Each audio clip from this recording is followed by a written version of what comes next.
Assalamualaikum warahmatullahi wabarakatuh. Perkenalkan, nama saya Fahriza Aksel Livradi Nurmansyah. Saya berasal dari kelas 10 TBKR 2. Saya selaku leader dari kelompok 2 ingin menjelaskan berbagai komponen komputer yang terdapat di depan saya.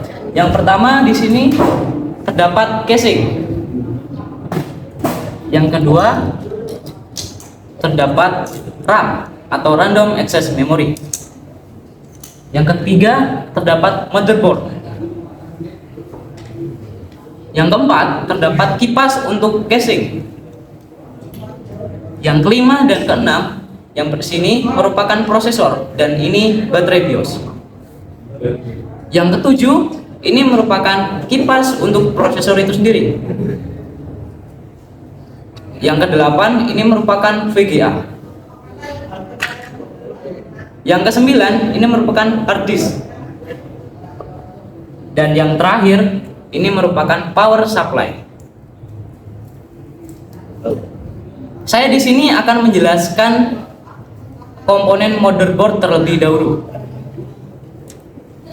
Nah, motherboard sendiri merupakan papan cetak sirkuit yang digunakan untuk menampung berbagai komponen utama, layaknya sebagai ibu kota negara. Motherboard sendiri sebagai pusat komunikasi antara komponen utama lainnya. Nah, di dalam motherboard sendiri terdapat komponen-komponen yang saya tahu. Yang pertama di sini terdapat soket prosesor. Soket prosesor atau juga dapat disebut sebagai konektor atau dudukan yang terdapat dalam motherboard. Digunakan untuk menginstal dan menyisipkan prosesor di dalam motherboard itu sendiri. Yang selanjutnya di sini terdapat slot RAM, digunakan sebagai tempat RAM atau Random Access Memory yang dapat meningkatkan kinerja komputer dan sebagai tempat penyedia ruang penyimpanan. Yang selanjutnya di sini terdapat slot power connector yang digunakan untuk menghubungkan antara motherboard dengan power supply. Yang selanjutnya di sini terdapat konektor SATA. Di sini terdapat 6 konektor SATA. SATA sendiri merupakan singkatan dari Serial Advanced Technology Attachment. SATA merupakan komponen penting yang terdapat di dalam motherboard karena dapat menghubungkan berbagai perangkat penyimpanan seperti hard disk, SSD, dan driver optik ke dalam motherboard. Selanjutnya saya akan menjelaskan tentang RAM atau Random Access Memory. RAM digunakan untuk penyimpanan data yang diperlukan prosesor untuk menjalankan sebuah aplikasi atau membuka file Anda. Selanjutnya komponen yang berikutnya akan dijelaskan oleh anggota saya yang bernama Rahman Ali Febrian. Tempat dan waktu dipersilakan. Baik, terima kasih kepada saudara Aksel yang sudah menjelaskan beberapa komponen komputer. Kali ini saya akan menjelaskan tentang prosesor. Prosesor seringkali digunakan untuk merujuk pada Central Processor ataupun Central Processing Unit atau lebih dikenal dengan CPU. Fungsi daripada prosesor dapat diibaratkan sebagai otak dari sebuah komputer. Tanpa adanya sebuah prosesor, sistem operasi perangkat komputer tidak dapat beroperasi sama sekali. Dan prosesor merupakan sebuah chip kecil yang tertanam dalam sebuah komputer yang berfungsi untuk mengontrol atau menjalankan sistem operasi dalam komputer. Yang selanjutnya adalah power supply. Power supply merupakan sebuah hardware yang berfungsi untuk mensuplai arus listrik, di mana yang tadinya berarah berlawanan menjadi searah.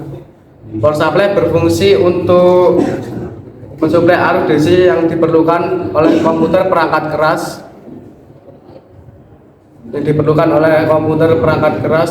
dan juga power supply mempunyai beberapa kabel konektor yang dimana masing-masing sendiri mempunyai fungsi yang berbeda-beda.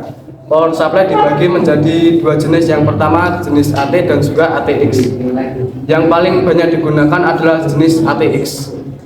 Baiklah, sekian dari saya dan selanjutnya akan dijelaskan oleh saudara Ibnu Fahrizal. Terima kasih kepada Rahman Ali Febrian yang telah menjelaskan tentang power supply, dan juga prosesor. Di sini saya akan menjelaskan tentang VGA atau video graphic adapter. Ini digunakan untuk mengubah atau menerjemahkan sinyal yang ada di dalam komputer ke monitor komputer. Barang ini memang terlihat kecil, tapi harganya bisa menguras kantong Anda. Ini berharga sekitaran 450 ribuan untuk satu barang saja. Yang kedua, ini adalah kipas prosesor, digunakan untuk meredam panas yang terjadi pada sistem prosesor.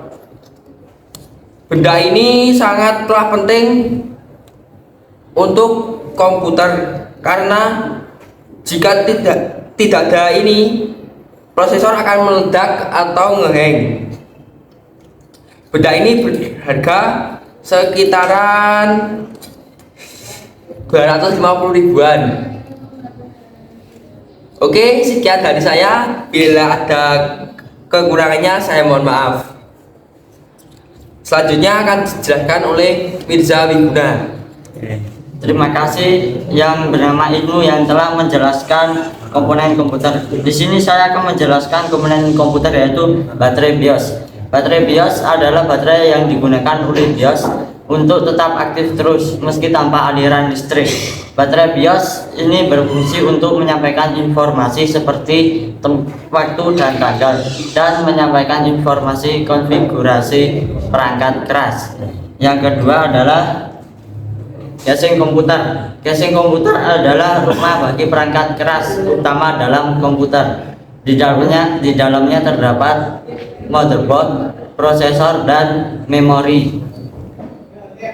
Casing komputer ini berfungsi untuk penyalur panas yang dihasilkan oleh komponen elektronika komputer. Sekian dari saya. Untuk komponen selanjutnya akan dijelaskan oleh teman saya yaitu Reva Bayu Saputra. Ya, terima kasih untuk teman saya yaitu Mirza Wiguna Putra. Saya di sini akan menjelaskan hard disk. Hard disk berfungsi untuk menyimpan data, operasi sistem, software, dan file-file pribadi Anda akan tersimpan di dalam drive hard disk ini. Yang kedua yaitu fan cooler atau kipas pendingin. Kipas pendingin ini dapat membuat komponen perangkat keras komputer Anda menjadi terjaga dengan baik dan tahan lama.